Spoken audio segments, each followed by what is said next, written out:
At my brother's birthday, I walked in with a gift. My mom saw me and said loudly, "Oh, you weren't on the guest list. Must have been a mistake." Everyone turned. I just set the gift on the counter and left. In the parking lot, I pressed upload on the video I'd saved for 2 years. 10 minutes later, my phone exploded with notifications. My dad sent one final text. "Please delete it. We need to talk." I stared at the message, my hands shaking. After years of favoritism and the betrayal that destroyed my career, I finally had my truth out in the world. There was no going back now. I've always been the black sheep in my family, though anyone looking at my life on paper would never guess it. I'm Marion Reynolds, 32 years old, and for most of my life I did everything right. I graduated at the top of my class, put myself through Boston University, and landed a prestigious job at Harrington Financial Group right after graduation. I built a reputation as a meticulous financial analyst with an eye for detail that most of my colleagues lacked. None of that ever seemed to matter at home. My brother Jake is 4 years younger than me, and from the moment he was born, the dynamic in our family shifted. Where I had to earn every bit of praise through perfect grades and impeccable behavior, Jake could charm his way out of any situation with his easy smile and quick excuses. Our childhood home in suburban Boston was comfortable, with our father Thomas working as a corporate attorney and our mother Caroline running a successful interior design business. We had every material advantage, but emotional validation was distributed with clear favoritism. I still remember my 10th birthday when my parents promised me a party at the local skating rink. 2 days before the event, Jake came down with a mild cold. My mother immediately canceled my party, saying we couldn't risk exposing other children. I spent my birthday eating grocery store cake at the kitchen table while my mother fussed over Jake upstairs, bringing him soup and reading him stories. My father gave me an apologetic look, but said nothing to challenge the decision. "Jake needs extra attention," my mother would explain whenever I questioned the imbalance. "He's sensitive and needs more support to succeed. You're naturally independent, Marion." Independent wasn't a compliment the way she said it. It meant I was difficult, unlikable, too serious. I translated my mother's words in my head. Jake deserved love freely given, while I had to earn every scrap of approval. By high school, I'd internalized the message. I stopped expecting fairness and channeled my energy into achievement instead. When Jake wrecked our father's car at 17 and received a new one 2 months later to rebuild his confidence, I said nothing. When he dropped out of college twice and my parents paid for his third attempt without comment, I focused on graduating with honors and securing my financial independence. "Why do you let them treat you like that?" My college roommate Ellie once asked after overhearing a call with my mother, who had spent 20 minutes criticizing my career choice before asking if I could loan Jake money for his latest business idea. "They're still my family." I answered a response that felt simultaneously true and insufficient. After college, I built my life in Boston, establishing myself at Harrington Financial Group and rising quickly through the ranks. I worked 14-hour days and weekends, transforming myself into someone worthy of respect in a cutthroat industry. By 28, I was handling major client accounts and being groomed for partnership, something unheard of for someone my age. Meanwhile, Jake bounced between jobs and entrepreneurial ventures that always seemed promising until they collapsed under mismanagement. A food truck that failed health inspections. An app development company that produced nothing after burning through startup capital. A sports merchandise business that dissolved in supplier disputes. After each failure, he'd return to our parents for financial and emotional support, receiving both without question. "Your brother has vision," my father would say proudly. "He's not afraid to take risks." I maintained contact with my family through monthly dinners and holiday gatherings, always hoping that my professional success would eventually earn me equal standing. I wanted my parents to see me, to be proud of what I'd accomplished without their support. But when I was nominated for a prestigious industry award at 29, my mother's response was, "That's nice, dear. Did you hear Jake is starting a new business consulting venture? He's meeting with some very important people next week." I began to accept that nothing would change, but I wasn't ready to sever ties completely. They were still my family, and despite everything, I loved them. I thought I had found a way to manage the relationship on my terms, keeping appropriate distance while maintaining basic connections. I had no idea that the real betrayal was still to come, one that would shatter not just my family relationships but the career I had built from nothing. 2 years ago, my life imploded in a way I never saw coming. I was 30, on the verge of becoming the youngest partner in Harrington Financial Group's 20-year history. The partnership committee had all but confirmed my promotion. After years of sacrificing weekends, holidays, and relationships for my career, I was finally reaching the summit. That spring, Jake called me on a Tuesday evening as I was preparing for a major client presentation. "Marian, I need to talk to you about something important," he said, his voice carrying that familiar tone of urgency he used when he wanted something. "Can we meet for coffee tomorrow?" I agreed to meet him at a cafe near my office during my lunch break. When I arrived, Jake was already there, fidgeting with his phone, his expression brightening when he saw me. "Thanks for making time," he said as I sat down. "I wouldn't ask if it wasn't important." "What's going on?" I asked, checking my watch. I had 45 minutes before I needed to be back in the office. Jake leaned forward. "I've got a chance to make a major investment, but I need some guidance. You're handling the Vertex Pharmaceuticals account, right? I heard they're about to announce a breakthrough drug approval." I stiffened immediately. "Jake, you know I can't discuss client information. That's confidential." "I'm not asking for anything confidential," he backpedaled smoothly. "Just your professional opinion. If someone were looking to invest in pharmaceutical companies, would Vertex be a good choice right now?" "I can't comment specifically on companies my firm represents," I explained. "That would be a serious ethical breach and potentially illegal depending on what information I shared. I could lose my license, my job, everything." Jake's expression darkened momentarily before he forced a smile. "Come on, Marian. It's just between us. No one would ever know." "I'm sorry, but no," I said firmly. "I can help you understand investment strategies in general, point you toward public resources, even recommend a financial advisor who isn't conflicted, but I cannot and will not give you specific information about my clients." Our conversation continued for another 20 minutes, with Jake growing increasingly frustrated as I maintained my boundaries. Eventually, he seemed to accept my position, changing the subject to our parents and his latest business ideas. Before we parted, he asked to borrow my phone to make a quick call since his battery was dead. I handed it over without thinking twice. 3 weeks later, the Securities and Exchange Commission launched an investigation into unusual trading patterns around Vertex Pharmaceuticals stock just before a major drug announcement. My name surfaced in the investigation when Jake's trades were flagged for their suspicious timing.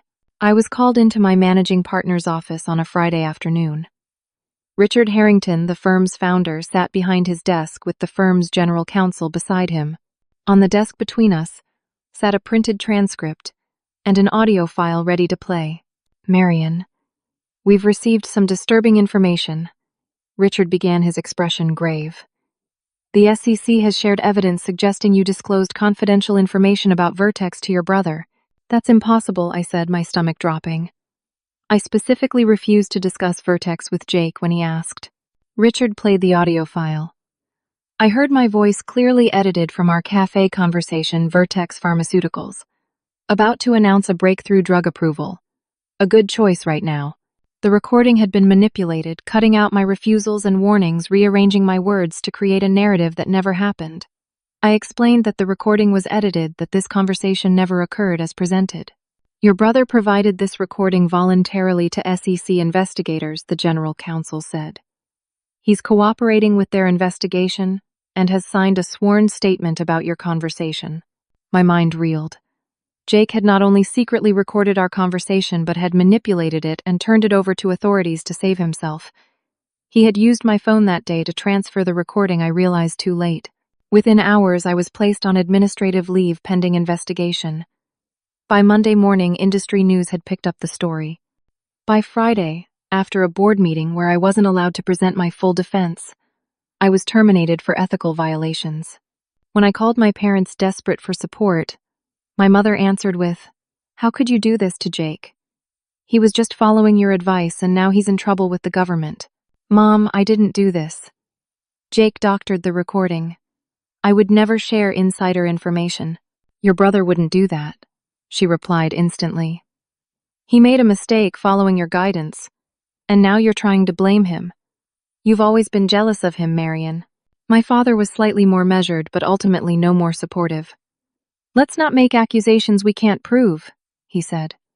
We need to help both of you through this difficult time. But their version of help meant hiring a top defense attorney for Jake, while I depleted my savings paying for my own legal representation. When Jake needed a place to stay after selling his condo to pay SEC fines, they welcomed him home. When I lost my apartment because no firm would hire me with an ongoing investigation, they suggested I look into cheaper cities for a fresh start. The SEC investigation eventually cleared me after a forensic analysis of the audio recording revealed the manipulation. But by then, my professional reputation was in tatters. No financial firm in Boston would touch me. Former colleagues crossed the street to avoid conversation. An industry that runs on trust had decided I was untrustworthy, evidence notwithstanding. 6 months after the initial accusation, I ran into Jake at a mutual friend's wedding. I hadn't intended to confront him there, but when I saw him laughing with former colleagues of mine, who now wouldn't return my calls, something broke inside me. I found him alone by the bar and activated the recording app on my phone before approaching. How could you do it? I asked without preamble. You destroyed my career. Jake glanced around to ensure no one was within earshot. Don't be so dramatic. You'll land on your feet. You always do. I lost everything, Jake.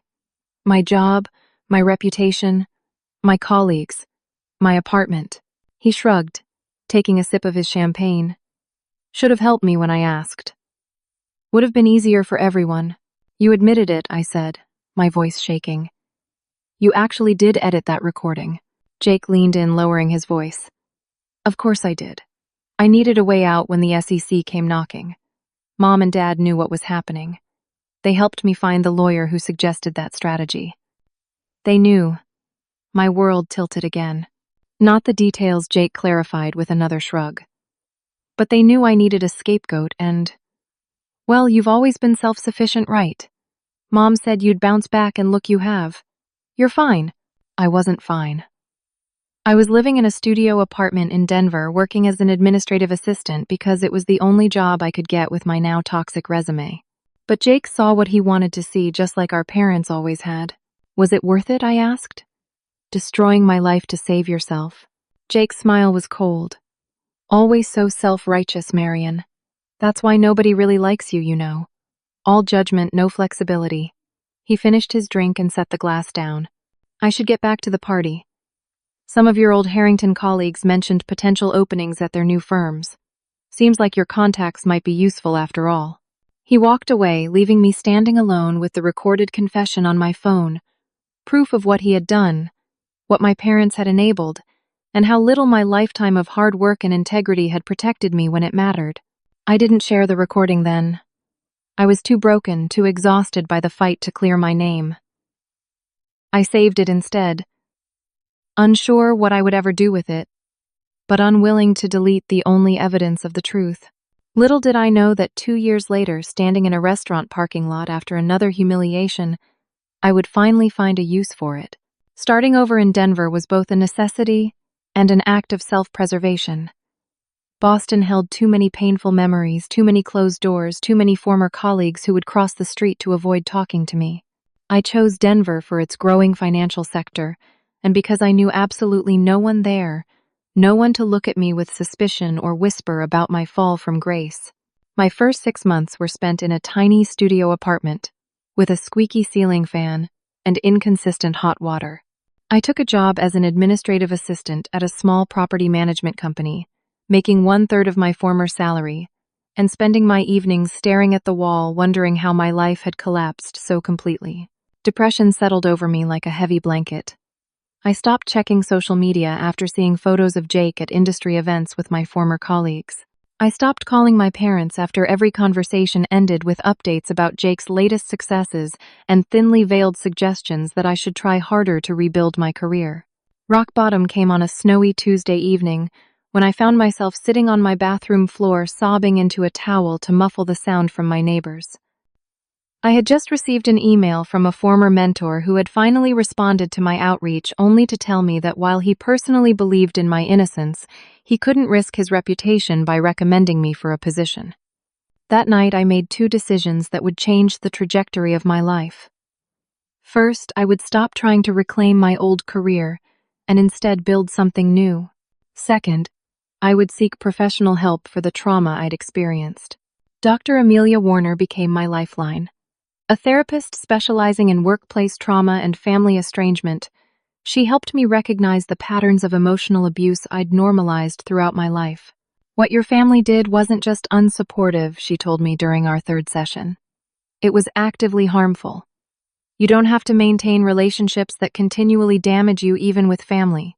But they're all I have, I said, voicing the fear that had kept me tethered to toxic dynamics for years. That's not true anymore, she replied gently. And it doesn't have to be true going forward.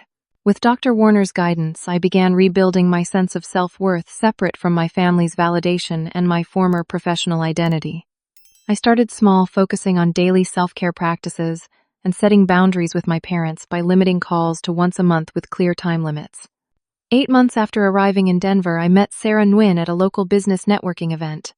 A former corporate attorney who had left a high-pressure firm to start her own legal consultancy for small businesses, Sarah recognized something in me that I hadn't yet seen in myself. You have invaluable expertise, she said after hearing a condensed version of my background. Big firms won't touch you because of the optics. But small business owners desperately need someone who understands high-level financial strategies without the big firm price tag. Sarah introduced me to her first client, a local restaurant owner looking to expand to a second location. I helped him develop financial projections and a funding strategy that secured him a favorable loan. He referred me to another small business owner who referred me to another. Slowly, I built a reputation as a financial consultant who could translate complex financial concepts for small business owners. I registered my own LLC, created a simple website, and started charging rates that reflected my expertise rather than my desperate circumstances. By the 18-month mark, I had a growing client list and had moved to a one-bedroom apartment in a nicer neighborhood. I met Michael Turner, a graphic designer who became both a close friend and my first business collaborator when he redesigned my branding and website, bringing in even more clients. Sarah, Michael, and I formed a tight-knit circle, meeting weekly for dinner and becoming the family I chose rather than the one I was born into. They knew my full story, had seen the recording of Jake's confession, and supported me through nights when doubts and anger threatened to pull me under again. You've built something real here, Michael told me one evening as we celebrated a successful quarter for my consulting business. Something that no one can take away from you because it's built on relationships and trust, not just credentials. I was healing, growing stronger, creating a life I valued. My conversations with my parents grew less frequent, and when we did speak, I shared minimal details about my new business. I'd learned that any success I mentioned would eventually be relayed to Jake as a potential opportunity for him to exploit. Then, 2 years after the implosion of my former life, an embossed invitation arrived in my mailbox. Jake's 30th birthday celebration at Maison Laurent, one of Boston's most exclusive restaurants. My name was printed on the envelope in my mother's distinctive handwriting. I stared at the invitation for a long time before calling Sarah. They invited me to Jake's birthday, I said when she answered. A formal invitation, not just a text or email. Are you considering going? Sarah asked, her tone carefully neutral. I don't know, I admitted. Part of me thinks it could be an olive branch. Maybe enough time has passed that they're ready to acknowledge what happened. And the other part thinks it's a trap, I said, laughing without humor. Or that they've forgotten what they did and expect me to do the same. I brought the invitation to my next session with Dr. Warner, who helped me explore my mixed feelings. What would it mean to you to go? She asked. Closure, maybe, I replied. A chance to see if there's anything worth salvaging. They're still my family. And what would it cost you? That question was harder to answer. The potential emotional toll was significant, but something in me needed to try one more time to see my family with my now healthier perspective, to test whether any genuine relationship was possible.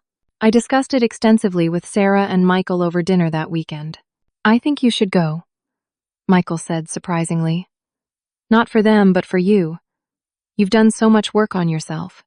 You're stronger now. Seeing them might help you realize how far you've come. Sarah was more cautious.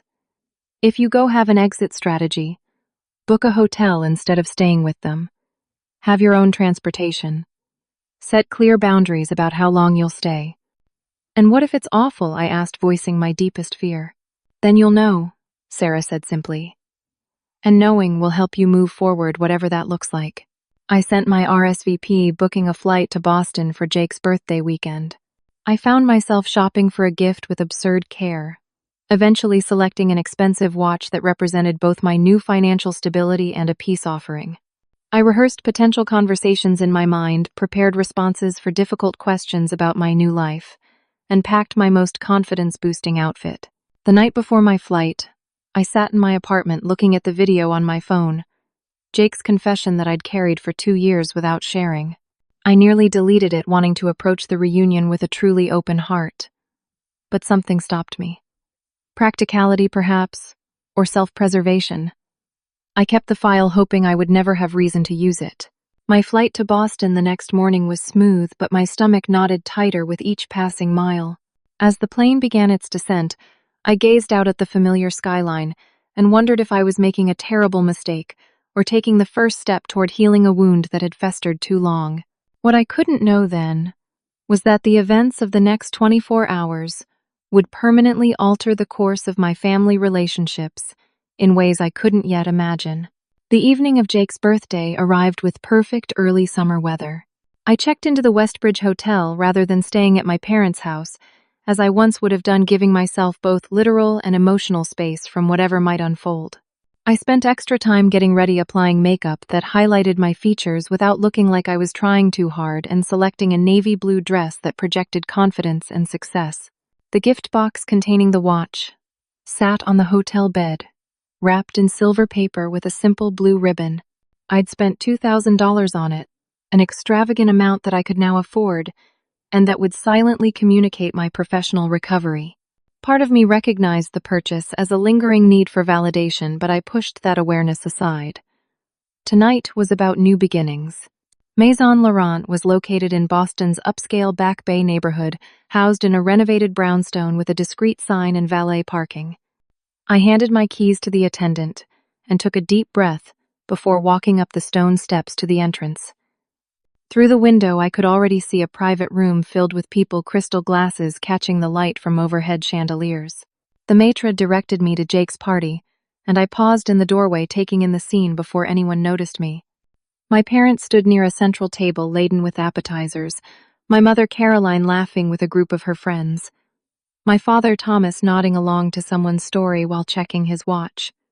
Jake was holding court near the bar, surrounded by a group of men in expensive suits. I recognized several faces with a jolt of surprise. Stanley Porter, head of client relations at Harrington Financial Group. Rebecca Taylor, who had been on the partnership committee when I was terminated. Even Richard Harrington himself, my former boss, was there, chatting comfortably with Jake as if they were old friends. The realization hit me like a physical blow. Jake hadn't just used my downfall to save himself. He had actively stepped into the professional vacuum my departure had created. He was now working with my former colleagues, possibly even at my former firm. Before I could process this fully, my mother spotted me in the doorway. Her expression shifted from laughter to something else entirely: shock, then displeasure, then a forced social smile that didn't reach her eyes. She excused herself from her group and approached me with quick steps. "Marion," she said, her voice carrying just enough to be heard by those nearby. "Oh. You weren't on the guest list. Must have been a mistake." The room didn't fall silent dramatically like in a movie, but enough people turned to look that heat rushed to my face. My mother's words had been precisely calculated, loud enough to cause embarrassment, but not so loud as to seem intentionally cruel to observers. "I received an invitation," I said, my voice steady despite the humiliation burning through me. I reached into my purse and withdrew the embossed card. My mother glanced at it dismissively. "How strange. There must have been a mix-up with the printer. We certainly didn't intend." "Well, you know," given everything that happened. As if my career destruction had been a natural disaster rather than something Jake had orchestrated with their knowledge. I looked past her to where Jake now stood watching our interaction, a slight smirk playing at the corner of his mouth. He raised his glass slightly in my direction, not a greeting, but an acknowledgement of a move well played. My father approached now, his expression uncomfortable but not intervening. "Marion, we didn't expect you," he said, confirming that the invitation had been a deliberate setup rather than a genuine attempt at reconciliation. I suddenly understood with perfect clarity. The invitation hadn't been an olive branch but a power move, a chance for them to publicly reinforce the family narrative that I was the problem, the one who had done something wrong. They had never expected me to actually show up. The invitation had been sent as a formality, perhaps, to avoid questions from extended family about my absence, with the full expectation that I would decline. Richard Harrington was now looking at me with undisguised curiosity, no doubt wondering how the disgraced former employee would handle such a public rejection. Rebecca Taylor was whispering to Stanley Porter, both watching the scene unfold. In that moment, I made a decision. I would not give any of them the satisfaction of seeing me break down or cause a scene. "I see," I said calmly. "My mistake, then." I placed the carefully wrapped gift on a side table near the entrance. "Happy birthday, Jake." I called across the room, my voice clear and controlled. Then I turned and walked out, back straight pace, measured, dignity intact, despite the burning in my chest and behind my eyes. The valet retrieved my car quickly, perhaps sensing my need for a swift exit. I managed to maintain my composure until I was seated in the driver's seat, the door closed against the world. Only then did I allow the tears to come hot and fast, streaming down my face and blurring my vision. I drove to the far corner of the parking lot, away from the restaurant entrance, and let myself cry for exactly 5 minutes by the dashboard clock. Then I wiped my face, opened my purse, and took out my phone. The video file was still there, just as it had been for 2 years. Jake's voice admitting to framing me, bragging about how our parents had helped him find the lawyer who suggested the strategy, laughing about using my professional contacts to advance his own career. 2 years of carrying this truth alone, hoping somehow my family would recognize what they had done without being forced to confront it. That hope had died tonight on the polished hardwood floor of Maison Laurent. My finger hovered over the file for a long moment. Sharing it would be irreversible. It would shatter the careful fiction my family had built, potentially damage Jake's now successful career, and force a reckoning I wasn't sure any of us were prepared for. It might bring me vindication, but also more pain. Then I remembered the look on Jake's face. Not regretful, not even neutral, but quietly triumphant. He thought he had won. Again. He thought there would never be consequences for what he had done to me. I pressed upload. The file began transferring to my social media accounts, to the professional networking site where many of my former colleagues would see it, and to a carefully curated email list I had prepared months ago but never had the courage to use. I included a simple factual description of the events leading up to the recording. Nothing inflammatory or accusatory. The evidence would speak for itself. As I sat in my car watching the upload progress bar complete, I felt oddly calm. This wasn't about revenge. It was about truth. It was about refusing to carry the weight of someone else's lies any longer. 10 minutes later, my phone began vibrating continuously with incoming calls, texts, and notifications. I watched the numbers climb higher, not reading any messages, yet simply observing the digital manifestation of a truth bomb detonating across my family's carefully constructed narrative. Among the barrage of notifications, my father's text appeared. "Please delete it. We need to talk." Not an apology. Not an acknowledgement. Just another attempt to manage the situation, to contain the damage, to make the problem me go away quietly. I started the car and drove back to my hotel, my decision already made. We did need to talk, but this time the conversation would happen on my terms, with the full truth laid bare for everyone to see. Back in my hotel room, I kicked off my heels and sat cross-legged on the bed, finally ready to examine the avalanche of notifications on my phone. I started with the video itself, which had already accumulated hundreds of views and dozens of shares. The recording began with Jake's unmistakable voice. Of course I did. I needed a way out when the SEC came knocking. His words were clear, unambiguous, impossible to misinterpret. The video continued with our entire exchange from the wedding, capturing his casual admission of doctoring the recording, his statement that our parents knew he needed a scapegoat, and his callous dismissal of the destruction of my career. Most damning was the moment where he said, "Some of your old Harrington colleagues mentioned potential openings at their new firms. Seems like your contacts might be useful after all." The video concluded with him walking away, champagne glass in hand, leaving me standing alone. I had added only a brief text introduction. 2 years ago, I lost my career at Harrington Financial Group when my brother Jake Reynolds provided authorities with an edited recording suggesting I had shared insider information. This is his confession from 6 months later. I've carried this truth alone until tonight, when I was publicly humiliated at his birthday party after receiving a false invitation. It's time for the truth to be known. The responses were flooding in from multiple channels. I organized them into categories, starting with my former colleagues. Rebecca Taylor had sent a terse email. "I've seen the video. We should talk. Call me." Stanley Porter had commented directly on the post, "This is disturbing information that requires immediate review. I forwarded this to HR and legal." Most surprising was a message from Richard Harrington himself. "Marion, I owe you an apology for accepting the narrative presented to us without sufficient investigation. Please contact me at your earliest convenience to discuss this situation and potential remedies." Potential remedies. The clinical legal phrase for what might be done to address the wholesale destruction of my professional life. Extended family members were next. My cousin Diane, I always knew something wasn't right about that story. "Are you okay? Call me." My Aunt Patricia, Caroline, and Thomas have some explaining to do. "I'm so sorry we believed them, Marion. My Uncle Robert. This family has done you wrong. Whatever you need, we're here." Friends from college, former neighbors, acquaintances from Boston, all expressing shock support, and in many cases guilt for having accepted the narrative about me without question. Then came the messages from my immediate family.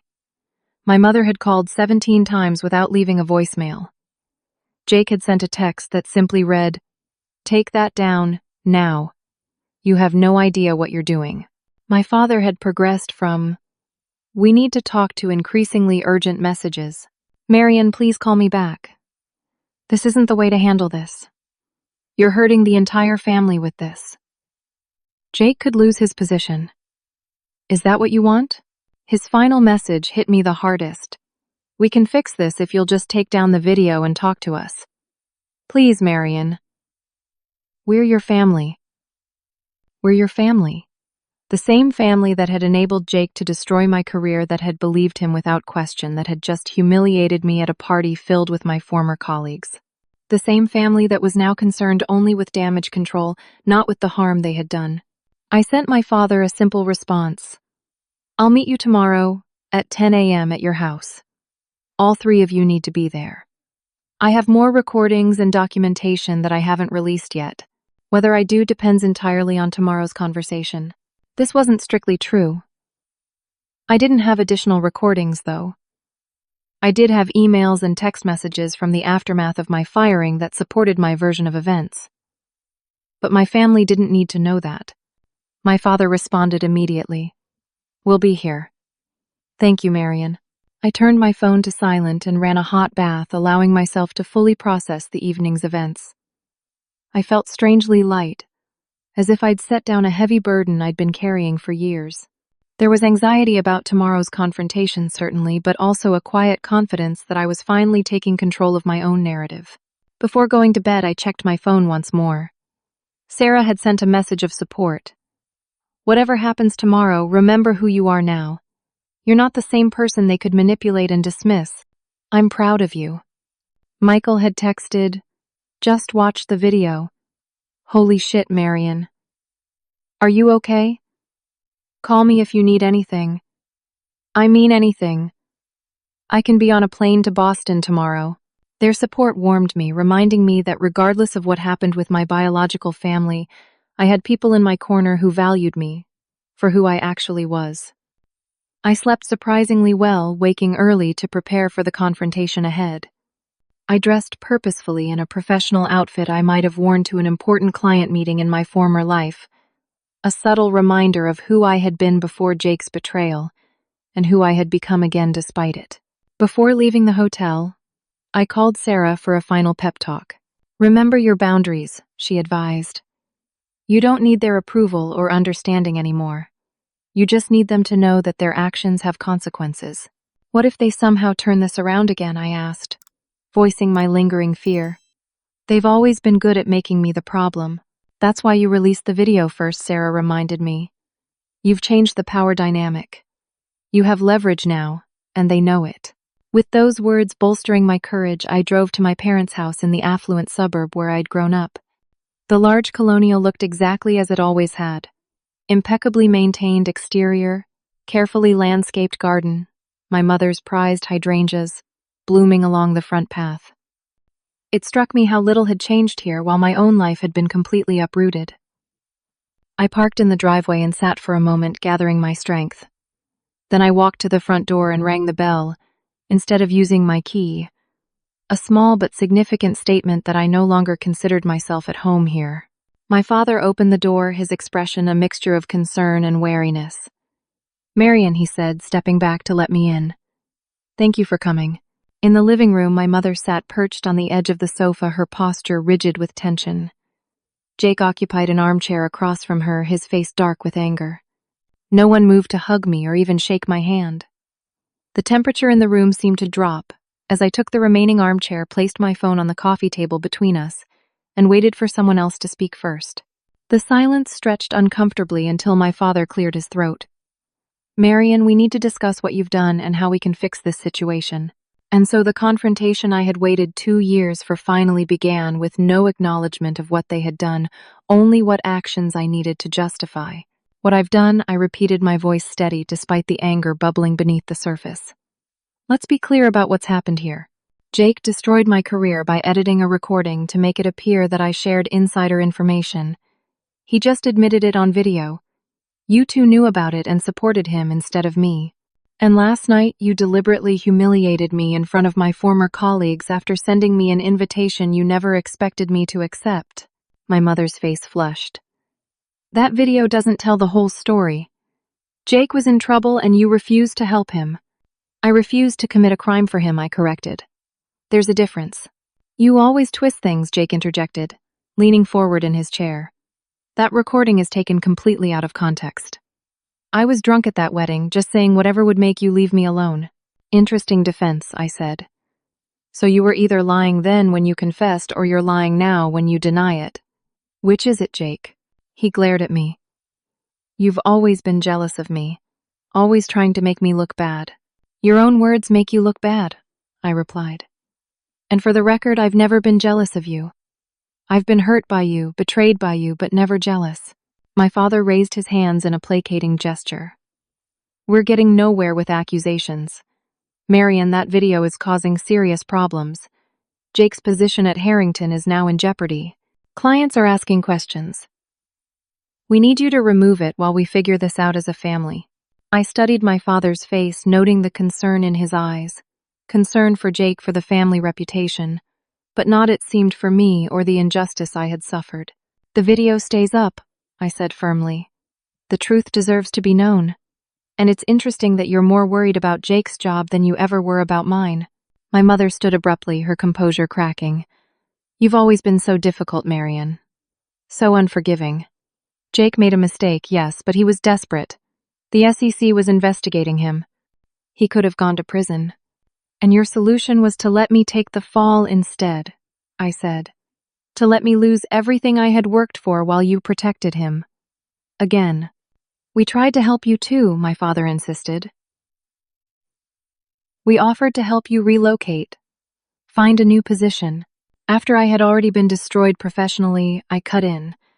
And your help was telling me to look for work in a cheaper city while you paid for Jake's attorney and welcomed him back home. That's not help, Dad. That's abandonment." Jake stood now, 2 pacing behind his chair. "You don't understand what was at stake. I was facing serious charges. My whole future was on the line. So was mine, I said quietly. And you sacrificed it without hesitation. My father sighed heavily. What do you want, Marion? An apology. Fine, we're sorry. Things turned out the way they did. But what's done is done. We need to focus on fixing the current situation before Jake loses everything. Before Jake loses everything, I repeated. Do you even hear yourself? I already lost everything. My career, my reputation, my home, my sense of family, all gone because of Jake's actions and your choices. My mother's expression hardened. You've clearly done fine for yourself. New business, fancy clothes, expensive gifts. You always land on your feet. Jake needs more support. The familiar refrain hit me like a physical blow. Even now, facing irrefutable evidence of Jake's betrayal, they were still minimizing my pain and prioritizing his needs. I didn't land on my feet, I said, my voice rising slightly. I clawed my way back from depression and professional ruin. I rebuilt my life piece by piece without any help from my family, the people who should have supported me most. Do you have any idea what that was like? None of them answered. The silence stretched between us, filled with decades of unspoken resentments and unacknowledged hurts. Then Jake broke the silence with a harsh laugh. This is pointless. She's not going to take down the video. She wants to punish us. Well, congratulations, Marion. You've made your point. I hope it was worth it. He moved toward the door, but my father stepped into his path. Sit down, Jake, my father said, his voice suddenly firm. We're not finished here. Jake looked surprised, but complied, dropping back into his chair with a scowl. My father remained standing, running a hand through his graying hair. There's something else we need to discuss. Something I've been trying to handle privately, but in light of recent events. He turned to face me directly. Marion, what you don't know, what none of us wanted to tell you, is that Jake has been having financial difficulties again. Jake stiffened. Dad, don't. She needs to understand the full picture, my father insisted before turning back to me. Jake made some investments that didn't work out. He needed help. We've been supporting him. You've always supported him, I said. That's nothing new. My father hesitated, looking deeply uncomfortable. This time was different. The amounts were substantial. We've had to liquidate some of our retirement accounts. Your mother's business is struggling because she's had to invest so much in Jake's ventures. My mother made a small sound of protest but didn't contradict him. What Dad's trying to say, Jake interrupted, is that if I lose my position at Harrington because of your video, there won't be any way to repay what I owe them. We'll all go down together. Is that what you want? I stared at my brother, a new suspicion forming. How much have they given you, Jake? When he didn't answer, I looked to my father. How much? My father wouldn't meet my eyes. Over the past 2 years, approximately $850,000. The number hung in the air, enormous and shocking.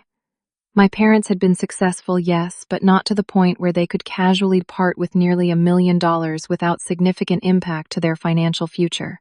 From your retirement, I asked, trying to understand the magnitude of what I was hearing. My father nodded slowly. And from home equity. And your mother's business reserves. A terrible realization dawned on me. He's been stealing from you, I said softly. I haven't stolen anything, Jake shouted, jumping to his feet again. They gave me the money willingly. They knew the risks of investing in my ventures. Did they know all the risks I pressed? Did they know about the gambling debts? The failed investments? How much of their money actually went into legitimate business opportunities versus covering your personal expenses? Jake's face went pale, confirming my suspicions. I turned to my parents. He's been lying to you about where the money's going, hasn't he? My mother's composure finally cracked completely. We didn't want to believe it, she said, her voice breaking. But last month we discovered some discrepancies. Investments that didn't exist. Business partners who'd never heard of the projects Jake described. You've been embezzling from them, I said to Jake, the pieces falling into place.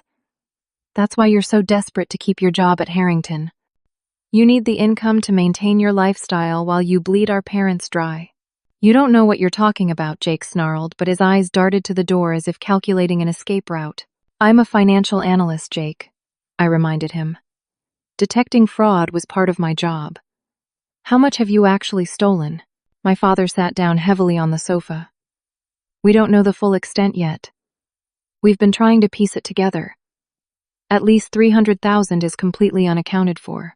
And you still defend him, I said, more statement than question. Even knowing he's been stealing from you, you still prioritize his needs over everything else. He's our son, my mother said, as if that explained and excused everything. And I'm your daughter, I replied. But that never seemed to matter as much. The room fell silent again as the weight of decades of inequity hung in the air between us. Jake suddenly lunged for my phone on the coffee table. I'm deleting that video right now. I was faster snatching my phone before he could reach it. Touch me or my property and I'll add theft and assault to the list of your documented offenses. Jake's face contorted with rage. You've ruined everything. You couldn't just stay away and let things be. You had to come back and destroy what I've built. What you built on my downfall, I corrected him. Using my contacts after destroying my reputation. The position you're about to lose at Harrington should have been mine. I earned that job, Jake shouted. You stole it, I said calmly. Just like you've stolen from our parents. Just like you tried to steal my phone just now. Jake grabbed his keys from the side table. This is pointless. I'm done here. If you walk out that door, my father said, his voice suddenly authoritative, don't expect any more financial help. Not a dollar. Jake froze, clearly not expecting this turn.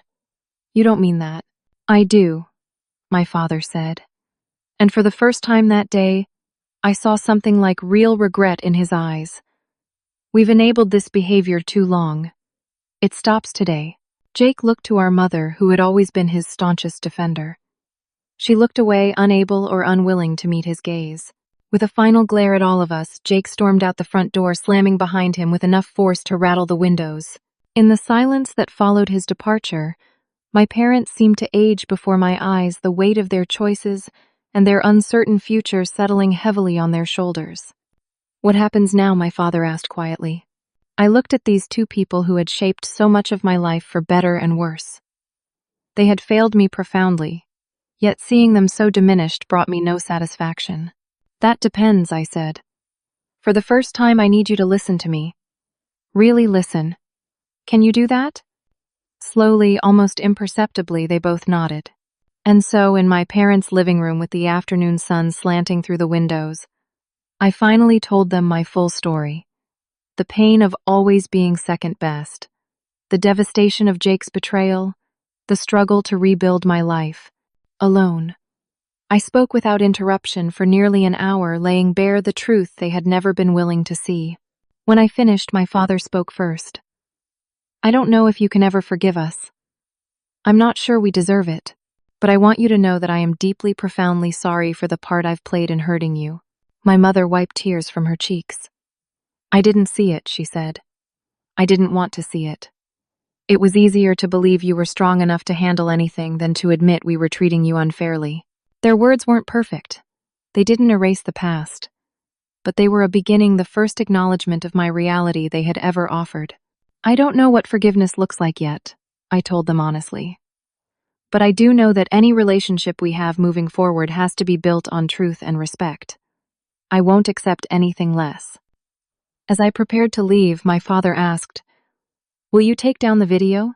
I considered the question carefully. No. The truth needs to stay visible. But I won't release anything else. What happens next with Jake is between him and the consequences of his actions. I left my parents' house that afternoon with no neat resolution, no perfect reconciliation, but with something I hadn't had before, the recognition of my truth and the beginning of boundaries that might in time allow for a healthier relationship. As I drove back to my hotel, I realized that the day's revelations had shifted something fundamental inside me. I no longer needed my family's validation to know my worth. I had found that within myself, and in the new connections I had built in Denver. Whatever happened next, I would face it on my terms with my eyes open and my self-respect intact. 1 month after that confrontation in my parents' living room, I sat on the balcony of my expanded Denver apartment, watching the sunset paint the Rocky Mountains in shades of pink and gold. My phone rang with Sarah's ringtone, and I smiled as I answered. "Did you see the email?" she asked without preamble. "Just opened it," I confirmed. "They're actually doing it." Harrington Financial Group had completed their internal investigation into Jake's actions and my wrongful termination. The email detailed their findings, which fully exonerated me, and acknowledged the firm's failure to properly investigate the original accusations. "Full reinstatement of your professional credentials, a public apology, and a partnership offer," Sarah summarized. "Plus that compensation package. Are you going to accept?" I took a sip of my tea, considering the question that had occupied my thoughts since the first outreach from Richard Harrington 3 weeks ago. "I'm declining the partnership," I said. "But I've agreed to a consulting arrangement. 4 days a month in Boston working with their small business division. The rest of the time I stay in Denver with our consultancy." After the video went viral within financial circles, the professional tide had turned dramatically. Former colleagues reached out with apologies and job offers. Industry publications ran stories about the injustice I had faced and my successful rebuilding in Denver. The SEC issued a formal statement clearing my name and acknowledging the manipulation of evidence in their original investigation. Jake had resigned from Harrington the day after our confrontation, just ahead of being terminated. According to my father's latest update, he was under investigation for financial improprieties at the firm and had moved to Chicago to start fresh, this time without my parents' financial support. "Smart choice," Sarah said, bringing me back to the present. "You get the professional vindication without giving up what you've built here." Speaking of which, Michael just sent over the designs for our new office space. They look amazing.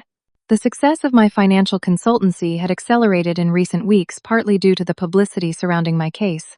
Sarah, Michael, and I had decided to formalize our working relationship, creating a full-service firm that combined financial expertise, legal guidance, and brand strategy for small businesses. We had just signed a lease on an office in downtown Denver, a tangible symbol of our shared vision. "How's your dad doing?" Sarah asked, her tone softening. My relationship with my parents was evolving slowly with careful steps on all sides. My father had been the first to make genuine efforts toward change, calling weekly, with no agenda, beyond getting to know the person I had become. He had started therapy, coming to terms with how he had enabled both Caroline's favoritism and Jake's exploitation.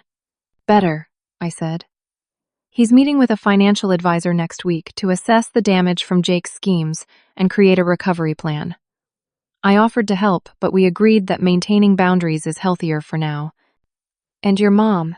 I sighed, watching the last sliver of sun disappear behind the mountains. "Still struggling. She sends texts, sometimes usually articles about things she thinks might interest me. It's awkward, but it's something. She's in therapy too, though I think she's finding it harder to confront her role in everything." The evening after our confrontation, my mother had called with a halting, imperfect apology. "I don't know how to be the mother you needed," she had admitted. "I always saw you as so capable, so independent. I told myself you didn't need me the way Jake did. I was wrong, and I'm sorry. It wasn't everything, but it was more acknowledgement than she had ever offered before." We were finding our way toward a new kind of relationship. Not the close mother-daughter bond I had longed for as a child, but something honest, at least with the potential to grow. "You know what's weird?" I told Sarah. "For so long I thought what I wanted most was their approval. Now I realize what I really needed was their respect and my own." After we hung up, I checked my calendar for the following week. Between client meetings and our office setup, I had scheduled lunch with my cousin Diane, who had moved to Denver years ago. We had reconnected after the video surfaced, rebuilding a relationship that had withered under the strain of family dynamics. My extended family had rallied around me in ways I hadn't expected, many of them admitting they had sensed something was wrong with the original story, but had accepted it because it came from my parents. Their support now was a welcome surprise, expanding my sense of family beyond the painful core I had grown up with. My phone buzzed with a text from Michael, confirmed reservation for celebration dinner tomorrow night. "Sarah says you're buying since you're the fancy consultant now." I smiled, typing back. "Fair enough. I'm bringing champagne." As night settled over the city, I reflected on the journey of the past month, of the past 2 years, really. The pain hadn't disappeared. The betrayal hadn't been erased. But I had refused to let those experiences define me or determine my future. I had learned that standing in my truth, however uncomfortable or inconvenient for others, was essential to living an authentic life. I had discovered that family could be both born and chosen, and that sometimes the people who understand you best are those who meet you after you've begun to understand yourself. Most importantly, I had realized that moving forward didn't require forgetting the past or pretending it hadn't hurt. It meant acknowledging the pain, learning from it, and then making conscious choices about what to carry forward and what to leave behind. The next evening, surrounded by Sarah, Michael, and other friends who had supported my rebuilding, I raised a glass to new beginnings. To truth, I said simply, and to becoming who we choose to be, not who others expect us to be. As glasses clinked and conversation flowed, I felt a deep sense of peace. The road hadn't been easy, and there would surely be challenges ahead. But I was facing them as the person I had fought to become, someone who knew her worth, who spoke her truth, and who understood that sometimes the most powerful act of self-respect is simply refusing to carry shame that isn't yours to bear. 3 months later, I stood at a podium, accepting an industry award for innovation in small business financial services. As I looked out at the audience, I saw not only my Denver team, but also my father sitting quietly in the back row. He had flown in for the ceremony without telling me his presence. A simple statement of support that meant more than any grand gesture could have. "Thank you for this recognition," I said into the microphone. 2 years ago, I thought my professional story was over. What I've learned since then is that setbacks, even devastating ones, don't have to be endings. Sometimes they're just painful redirections toward a path that better aligns with who we're meant to become. As applause filled the room, I caught my father's eye. He nodded once, pride and regret mingled in his expression. We still had much to resolve, many conversations yet to have. But in that moment, I knew with certainty that I had found my way forward, not by forgetting the past, but by refusing to let it dictate my future. Have you ever had to stand up for your truth, even when it was difficult? I'd love to hear your stories in the comments below. Remember that sometimes the hardest conversations lead to the most important growth. If this story resonated with you, please like, subscribe, and share it with someone who might need to hear it. Thank you for listening to my journey, and I wish you courage on your own path to authentic relationships and self-respect.